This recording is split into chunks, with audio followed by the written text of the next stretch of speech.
about today, which is organizing Moodle and getting Moodle organized. So I do this on every presentation that I do, and I always have, and you don't have to, you guys don't have devices out, but and I do this with kids too. If I'm doing a presentation, I share it as a tiny URL so that they can follow along with the presentation and make notes if they want to, and I also do if you had a phone and want to do it. So anyway, today we're going to talk about how to get organized and streamlined in our class, and these are kind of the things that we're going to go over. Talk about kind of layouts in general that we have the option of having in Moodle, and how to organize sections maybe better, and how to consolidate information, all of which can clean up our Moodle pages. So the first thing is the class layout. And when I say that, I'm not talking about the week format versus a topic format. I'm really talking about the new table of contents format view versus the view that we always used to have. So Moodle, up until this year when we did the upgrade, you had no option except for to show the entire Moodle site when somebody comes to your course. And it could be pages and pages long. Mine's 14 pages. When I say that, if I printed it, it would be 14 pages of Moodle. And that's right now without even having the fourth quarter shown. So it would be daunting for somebody to come into my class with the old layout as opposed to the new layout. So the new layout gives us what I call a table of contents view that lets us kind of consolidate things a little better. And this is my class in the table of contents view. So when somebody comes into my base class, they don't see anything other than the section, and you can see in gray, it also says, hey, there's one page there, there's two forms there, there's one assignment there. In this course introduction section, there's one page, there's one feedback, there's two choices. It kind of just gives you an overview of what is in there, but they aren't daunted with everything that's on there. And in fact, in the beginning of my class, the only thing they see is the course introduction. And then when we get to chapter one shows up. And then when we eventually talked about E-days, I had E-days show up. So in this view, it cleans up my class right away by not having anything other than what I call the index available. So if you've got classes, and I know you probably deal with tons of different teachers, you might want to make the recommendation, if they aren't using this view, that they think about it. In mine, I do have a picture with each one, but you can even have it less so that it's just the section names and that's it, like E-days is here. So the way you get to that is in your administration page. Oh, I'm just showing that if you scroll down. Oh, the other thing was, whichever one we're currently on, I also have highlighted. So they can easily go, if they're scrolling down the page, you can highlight whatever section they're currently on, which is why I scrolled down and took the screenshot, so that they know, yeah, these are the chapters, and that one that's highlighted in this theme in orange is the one that we want to be on. So to get to that, under the administration tab on the site, you just have to click Edit Settings, and it'll be whatever way your course was before. It won't change until you change it. So this arrow should be pointing at Appearance, and it is course format. And when you go to the bottom of course format, the layout by default is whatever it was before, but you can change it to one section per page, which is really saying the index view. So when you're at the home page of your site, it doesn't show any sections, just the index.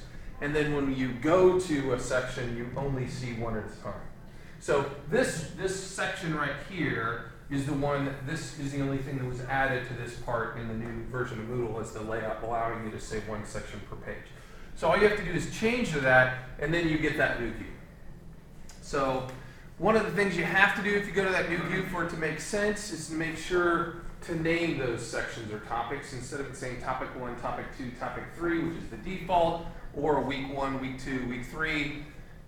It makes more sense if you go and add the names of the topics. So what I said is the index view doesn't make sense unless you name the sections, and naming the sections is easy. So by default, it just said, when I first did it, it said topic 1, topic 2, topic 3. All you have to do is turn editing on, and then you get this little pencil right here. And all you have to do is click on the pencil, type whatever you want to name the topic, and then you have to hit the enter key. If you click the pencil, type in the word, and click anywhere else, it just didn't count. says hit enter to continue. I have teachers who say that all the time. I swear I put them in there and they're not there anymore. It says hit enter to accept, and it really means the enter key. So all you have to do is type that in there. It's really easy. And then you get the chapter names or the topic names instead. Also, I think I have a screen capture of it. When you're in a topic, it allows, I don't have a screen capture of that, but it allows an easy, when I'm in here, if I was on laptop tech, it would have up here a back arrow saying PC tech and a forward arrow saying weekly quiz. So it allows you then to navigate through the chapters just by going kind of next, which makes it a little easier too. And all those things, once you're in a section, immediately clean up the page, right? I know that I'm going here, and once I'm there, now all I see is that it's easier for parents to know they go to the highlighted section. It's easier for kids to know they go to the highlighted section to find those things. And if you've never done the highlight, when editing is on, over here on the side, you can just click edit, and one thing says highlight, and only one thing can be highlighted at a time. So once we've got that done, this is kind of one of the things that's a kind of a gotcha for teachers. Teachers want to put stuff up top, in the very, very top, because I need kids to always know this. I need them to always find this stuff. Well, if you do that, then the index view doesn't really look like it doesn't look like a table of contents. It looks like you've got a bunch of junk up top, and then you'll find the other stuff below.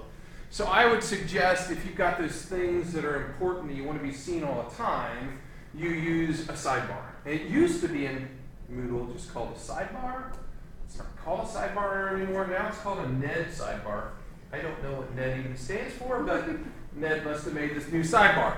So what it allows you to do is put things on the side that you want to keep visible all the time. Like my course syllabus, maybe my late policy, maybe my links to where we do research or whatever, anything you want to say, I need them to see this all the time. No matter where they are, no matter what section they're in, they're going to see that sidebar because it stays on the side all the time. So I go ahead and add a Ned sidebar, and when I do that, basically, this is just, it's by default named Ned sidebar, but you can go to the settings right here and name it whatever you want. Right? So over here on mine, my sidebar says class policies info. So all my chapters are, there's one link to all my indicators, one link to the textbook material, class rules, my retake policy, other resources. This stuff right here is stuff that no matter what chapter we're on applies to my class. So it's on a sidebar, okay?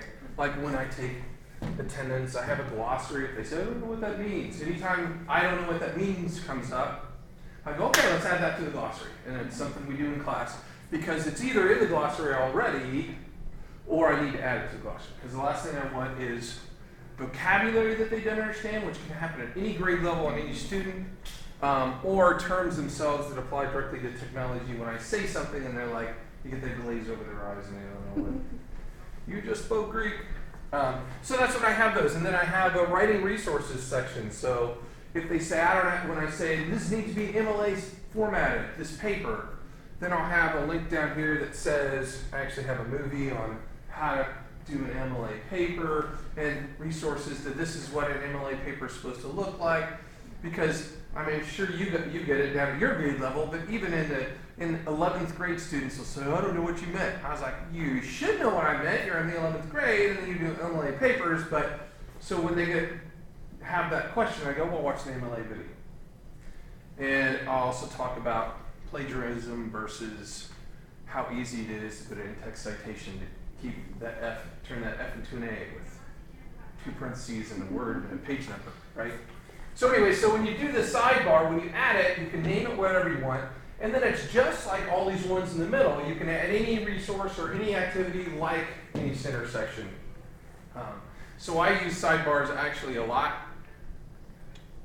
The only gotcha with the new version is that, and I've had staff members call, like, my administration disappeared. Because if you hit that little arrow key, if you haven't done it yet, it parks over here, and it just says, this would say class policies and info on a side, and they have to hover over it to get it to pop up. So it allows them to clean up stuff on their page as they're looking at it, but it stays there every time they log on unless they unpark it. So I've have that happen from time to time where people park stuff on themselves and then don't know how to unpark it. Can you put tests there? Like instead of putting them You in can a actually section, put anything you want to. It's actually not over here. It actually adds a section 1001, 1002. I mean, it's actually a section way down at the bottom that you can't see. And when you go into edit mode, all of a sudden you'll see, what's that stuff? And that stuff is this stuff down in a hidden section down below wherever your class stops seeing. It creates kind of a thing. So whatever you want to put there. So if you wanted to have, for instance, in this class, I have a weekly test that's random off the database. That every time they go into it, it's a different test. They can take it as many times as they want to. It's just refresher material, right? So I could just as easily say weekly test over here and put that test up here if I wanted to make sure they took it. Yeah, anything that you can put in Moodle, you can also put in a sidebar. And it's, like I said, it's all, unless they park it, it's always there. And that's where people put tons of stuff up here that now I gotta scroll way down because they put all this junk here. Now that I don't ever, on a sub day, I might say, sub assignment, but then I take it away right away. Because you can see mine, the only thing I have up here is a quick link to Dazzle attendance, quick links, and it's really the smallest font as it can be, and that's really so that I always start with Moodle in my class, so it's like, I didn't do attendance yet. Just to remind me so it's not hidden for me. So that's what a sidebar lets you do. I don't know where I put down my menu. Oh, there it is. Okay.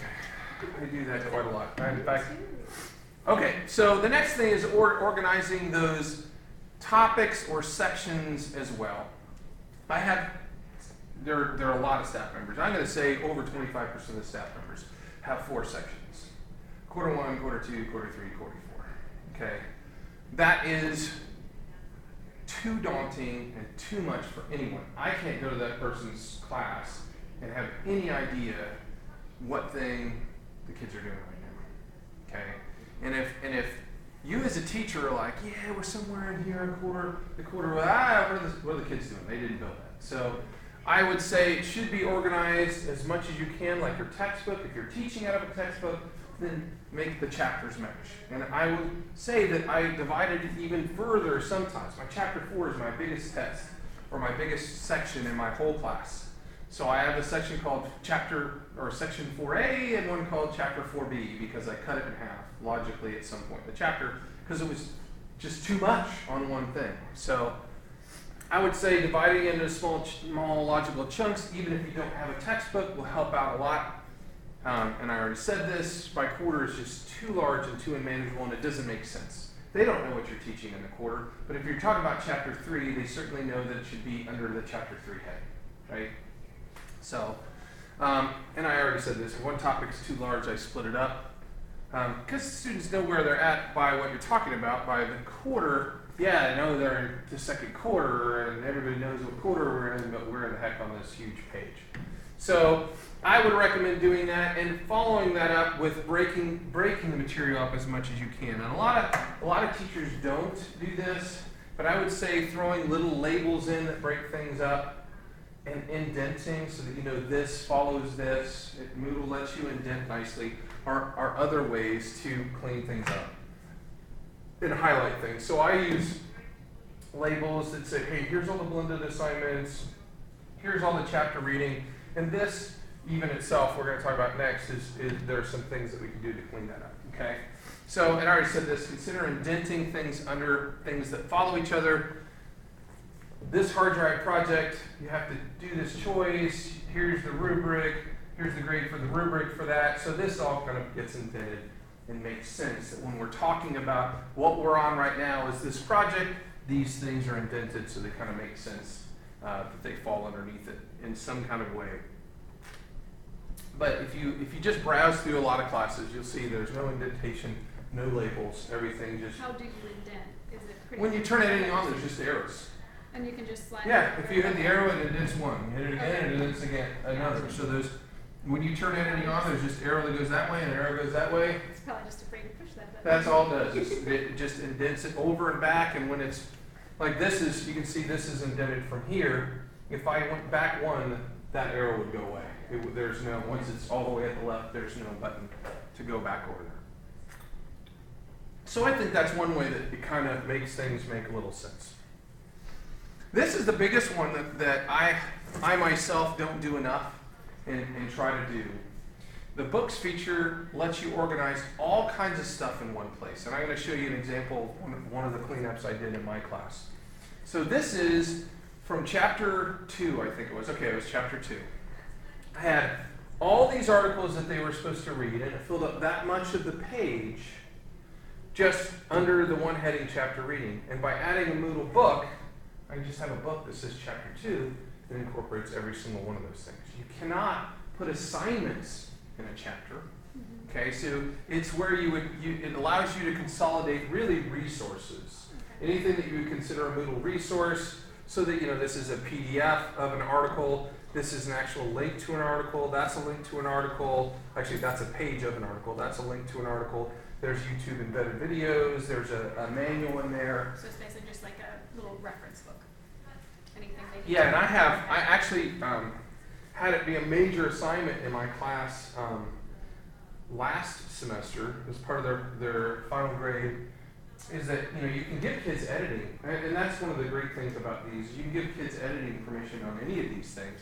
So I made 2 books that I said, okay, everything we've done this semester needs to be in the book, and it needs to be organized in the book, and every time you make an entry in the book, you have to go into this journal and say what part of the book you did. So I actually built some pretty big tech books that I didn't build at all. The kids did every single bit of every single page.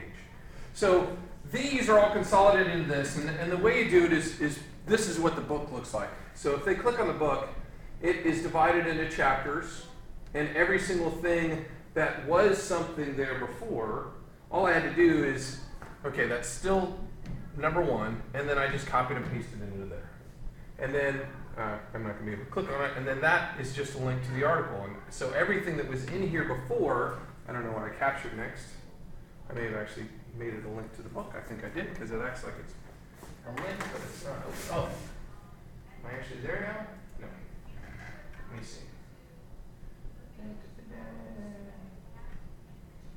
And I'm not where I want to be.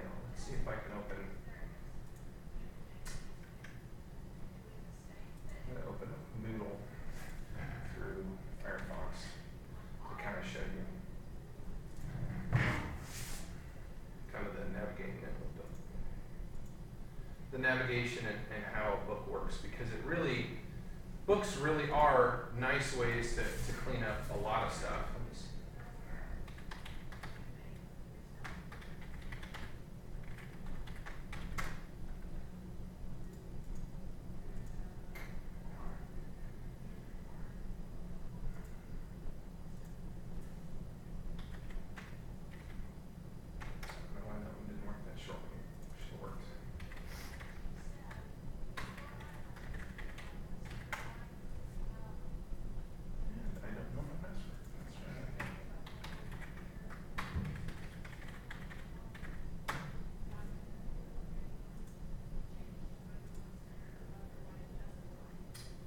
So if I go to the chapter 2 book that I did, right here. See, I hid all those. They can't see them just because while I was working on it, I just had them open on 2 pages. But basically, it's the same information. It's just now presented with this book view that's still the same link, but now it's just one thing that they can go through, and it still has the same embedded stuff that I had embedded in it before, the same links to everything that I had before. It's just now I can say, hey, I need you to read through the same YouTube videos that I had embedded before, but now it's all in one nice, if I went to the student view, it looks cleaner if it's in the student view, there we go. So now it's just that one nice clean spot right there that you can go to by making a book. And making a book, let me go ahead, I'm gonna go ahead and show you, because we have lots of time. So like, for example, if I'm teaching waves, and I have a bunch of resources that they could go to on the internet to practice or to review information, I could just say, make wave one review book. book. Yeah, stick and it on there. it's really, I mean, it really is. Let me turn that on. And you can see the back and forth arrows there that students have to navigate. When I add a book,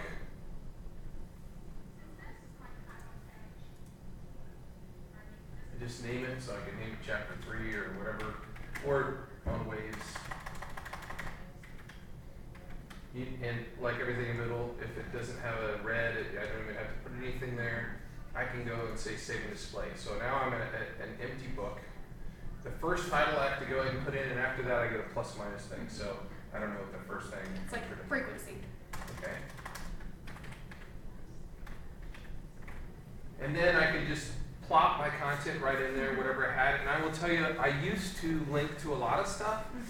I copy and paste the whole article into my Moodle page anymore and make sure there's an MLA at the bottom. Because I've had so many times I've had great articles. There used to be a really, really good article on power supply myths on one website that was really one of the best articles, and it just went away. And then I'm like, God, I really wanted to make you read that because it really was a good article. And it's gone. So I just copy and paste it and throw it right into Moodle, and as long as I'm given full credit. And when I do that, if you've never done that before, like let's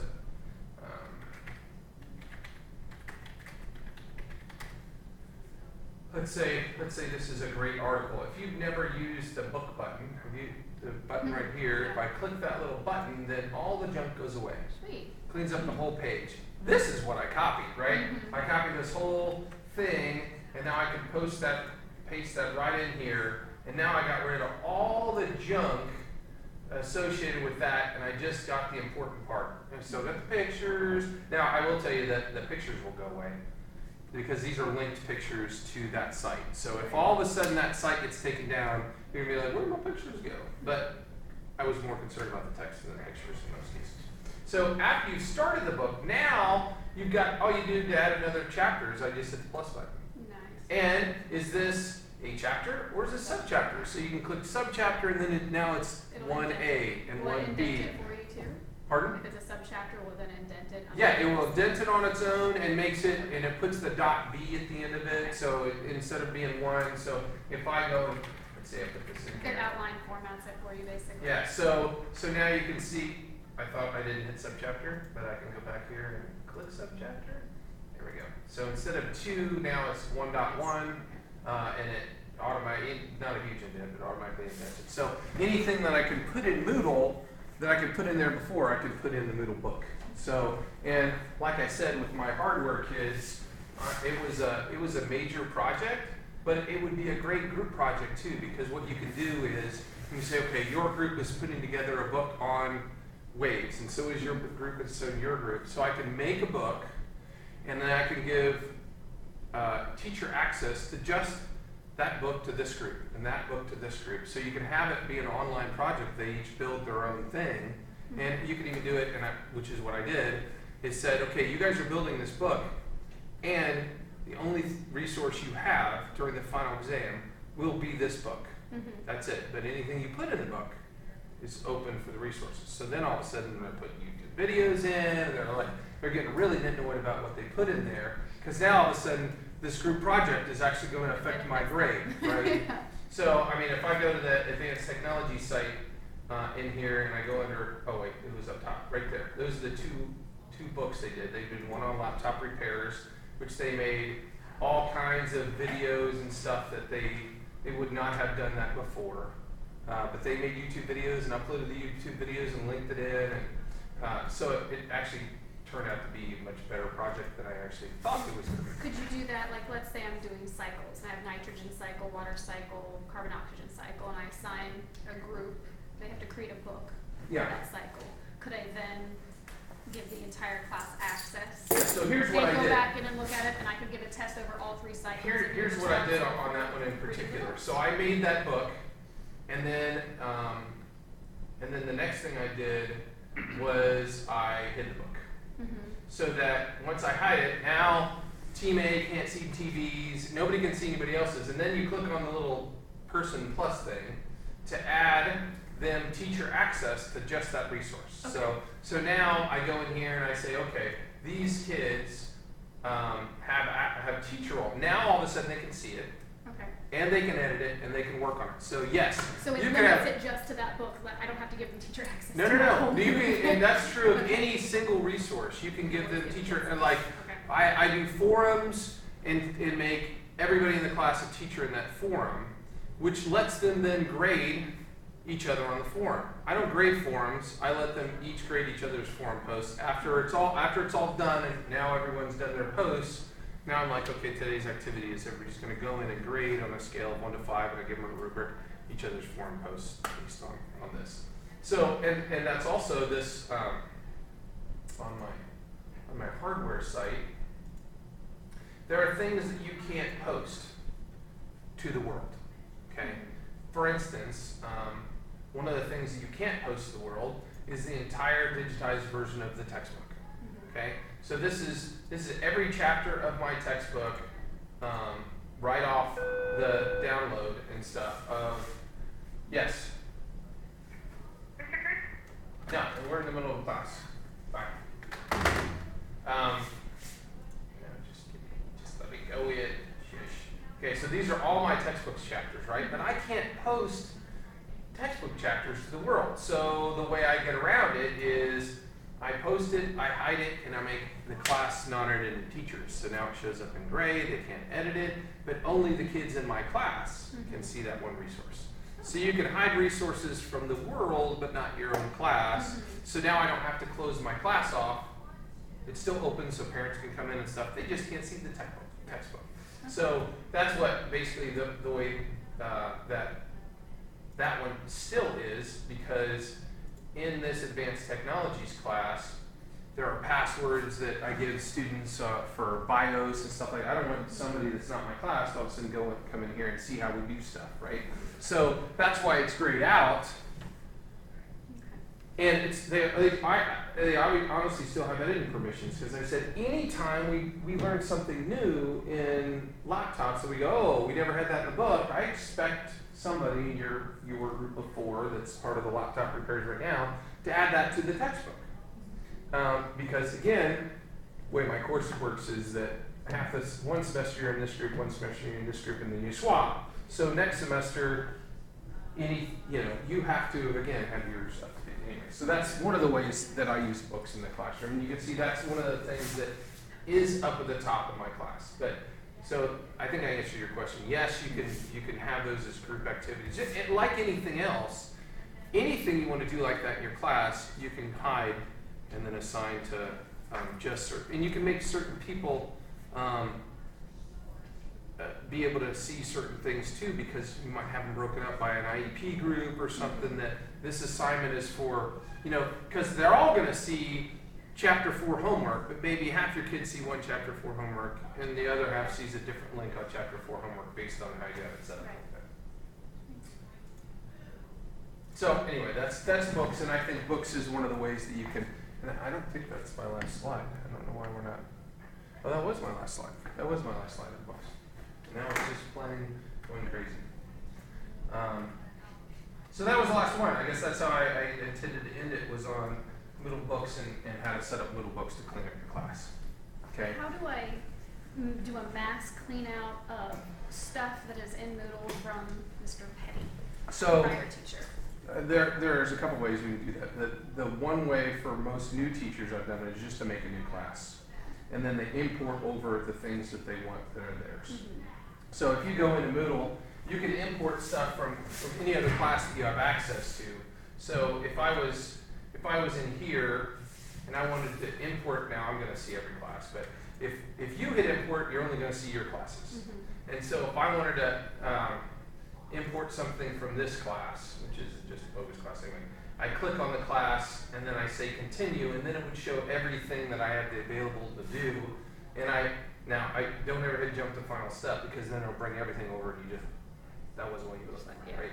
So you can say, no, I'm going to go next, and then what things do I want? I'm going to say none. I'm going to say this is the only, I wanted that, and you can go through and click the things that you want to bring over, things that you've done, and then it will put it in the new class exactly the same place it was in the old class.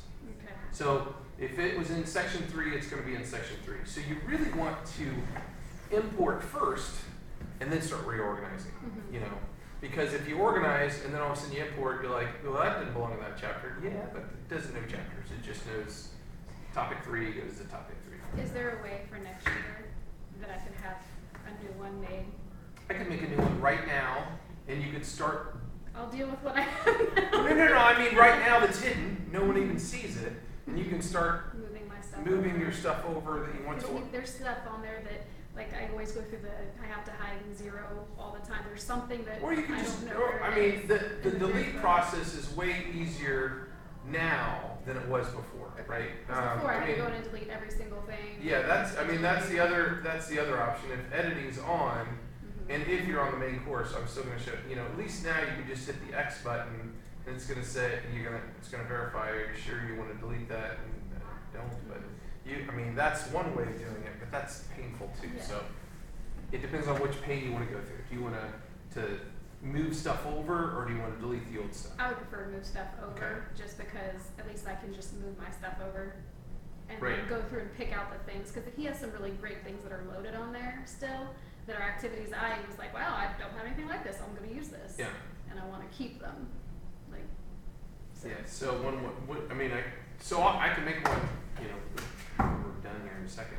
Okay. Then nobody will see it, it'll just be empty, and if you want to play with it whenever you have time, you can do it chapter by chapter right now. Okay, these are the things that I wanted in chapter 3, and just move that, chapter.